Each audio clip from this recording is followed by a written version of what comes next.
How to use shift lock and Roblox using your Xbox. Now in this video, I'll show you a quick guide for you to be able to use shift lock on Roblox using your Xbox.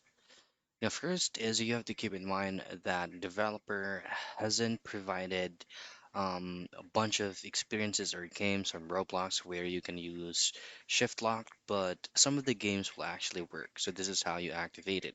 So say for example, shift lock is enabled or usable on Blox Fruit. All you have to do is to go into three lines and then just simply go into the settings, and this is where you can activate a shift lock switch.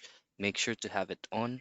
And then using your Xbox controller, all you have to do is to press into the D-pad of your Xbox controller, go back to game, and you have activated it. And that's it. That's the most convenient way for you to be able to activate or to use shift lock and Roblox on Xbox.